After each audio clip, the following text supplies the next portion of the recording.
out. And the more skilled people are, the more that they can sniff it out. And so, you want to just keep operating this way.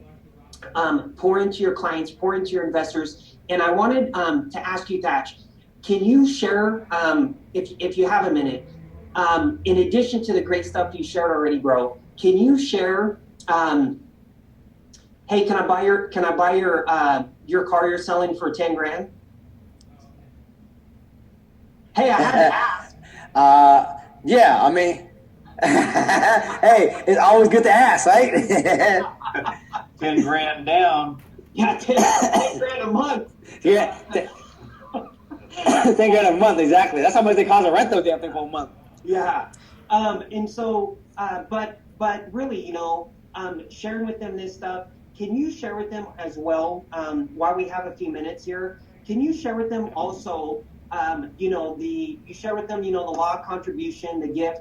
Can you share with them as well, something that I've been practicing for quite some time. And I was doing this before, I even got to know you, but I kind of reframed it when I heard how you did it with the AID and the specifics of how you do this. And Joe knows, I've had personal talks with, Mark Perry and Mike Finazzo and Alfred Austin and people on here about exactly how I start my mornings and manifest and speak life into the things that I want to see happen. Can you give them That's right. the nugget to the AID and how to absolutely manifest more like in their life? Yes, absolutely. So there's two laws, you guys, that I live my life through. One, if you ask the law of contribution, I live my life through how may I serve, okay? And I know if I live that law and I go from that perspective, I know that because one of the things, when you live the law of contribution, you can't be in a state of a slump and live the law of contribution. So when you're truly living the law of contribution, the only time when you're in a slump is because your focus is on you. But when you live in the law of contribution, your focus is on others. So the more you can focus on others, the more you're less focused on your own worry, your own frustration, and you're always focusing on out there. Then the second law that will help the law of contribution is I call the law of attraction. Everyone knows law of attraction, but I can tell you very few people use the law of attraction by design versus by default. And I can tell you, I know a lot of people that live the law of attraction and they don't really optimize it to the fullest. And I'm going to tell you why, okay? So the law of attraction, you all know, it states you attract into your life whatever you put your attention, energy, and focus on. Like, attract, like. Whatever you put your attention, energy, and focus on, folks, it expands. Whatever you put your attention, focus on, and attention on, right, you attract more of those opportunities. And so that's why it's called like, attract, like. The problem is most people don't even realize how they are vibrating and they're attracting more of it. So through my teaching, and all my teacher taught me, I created a process called AID. And this is a process I've been using for 15 years on how to live a life by design. That's why I call my program Destiny by Design. So the A stands for appreciation. The I stand for intention. And the D stand for delegation. So let me break down to you what A and how that works. So A stands for appreciation. I used to do gratitude. And about probably 5 years ago, I stopped doing gratitude and I started doing appreciation. Because one of my teachers says, gratitude is still looking in the rear mirror when you're driving forward. Because you're still looking in the past. It's like saying, I am grateful that I made it through those tough times. I'm grateful that I didn't get in a car accident. I'm grateful that, I am healthy now. So that's still, everyone who uses gratitude, they always reference it from the past. Appreciation is like a verb. It's in the now. So you speak upon it like it's in the now. What in the now can you appreciate? For example, I appreciate being on this call with DJ and his group. That's in the now. I appreciate sitting in this beautiful home that I just built for sale and we're selling it right now. I appreciate the weather right now is very nice in Seattle. I appreciate that I am healthy and I'm alive. I appreciate that my mind is very clear and I can, learn how to keep expanding it. So every day, you guys, if you just do appreciation versus gratitude, you can feel a different vibration in appreciation. So every morning, me and hundreds and thousands of students I teach, every day they wake up in the morning and I want them to sit calmly and quietly and just reflect and see how good they already have it, and then write down 5, 6, 7, 8, 9, 10, whatever they choose to, what they appreciate in their life or in their business right now. It is amazing. When you can write truly what you truly appreciate, you will never be in the funk. Because when you're in the funk, you're looking at the past and you're focusing on yourself. When you are in appreciation, you're looking for all the good that's already great in your life. Let me make this statement and listen clearly. Every one of us on this phone have already arrived. There's nowhere to get to, everyone.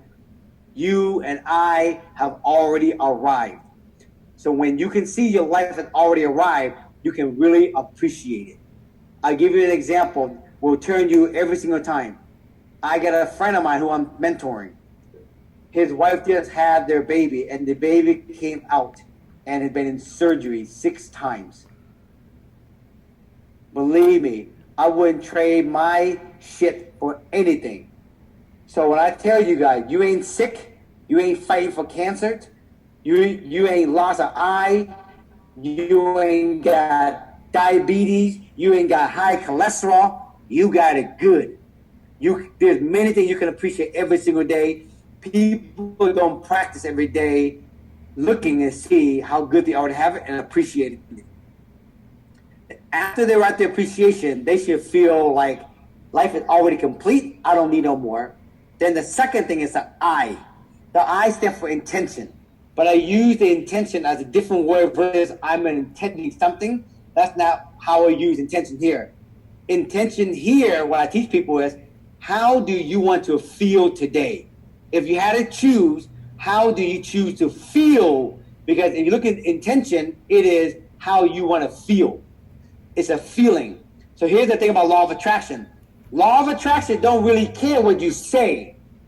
Law of attraction is responding to how people are feeling. Someone can say, I want to make $5,000 this month.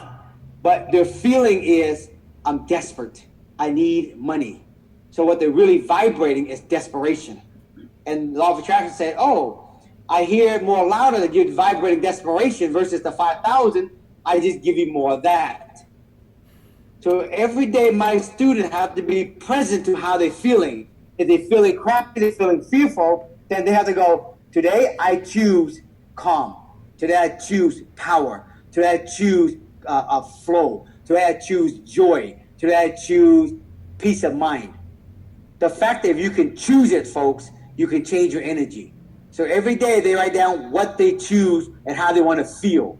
But if you don't recognize how you're already feeling and attracting, it's hard for you to choose what you want to do, how you want to feel. And the power, folks, I'm telling you, is not what you say, it's how you feel. And the key is, if you can feel like you already made 15 grand every week, if you feel you already have made it, if you feel you already have $1,000 every single day, this is what I always ask my students. How would you feel if you already made 100 grand this month? How would you feel if you already made 15,000 on this deal? Like the gal that you were talking about, DJ, I would ask her, how would you feel if you already knew that deal was signed and you made 15,000 before it happened? You might say to me, I'll feel ecstatic and I feel powerful. Then I would say, hold that feeling and then go into your appointment. That's called living life by design. And then the last thing is called delegation. Delegation is like if you got an assistant, you delegate to your assistant, hey, assistant, I need you to make a copy of this. I need you to go to Starbucks and give me this. Hey, assistant, I need you to put this deal together, or can you write this offer up? There is a powerful assistant out there, you got that's 1,000, 200,000 more powerful than any assistant you have on this planet. And that assistant is called the universe. Higher power, God, Buddha, whatever you want to call it. Let's call it higher power, okay? My dad passed away and he's living up in heaven. And so my dad is my higher power. So every day, you guys, I wake up in the morning and I ask for what I want. I ask my dad, Dad, I need you to help me with this. Dad, I need you to help me with that. And I delegate it to my dad like, you know, he's my assistant. Dad, I need help with this. So things that you can't control. Like, for example, the gal that's putting the deal together, 15,000, if I was her, I would say, hey, universe, I'm going to go meet this owner and I need your help. I want to meet the owner. We have great rapport. They feel good about me. I feel good about them.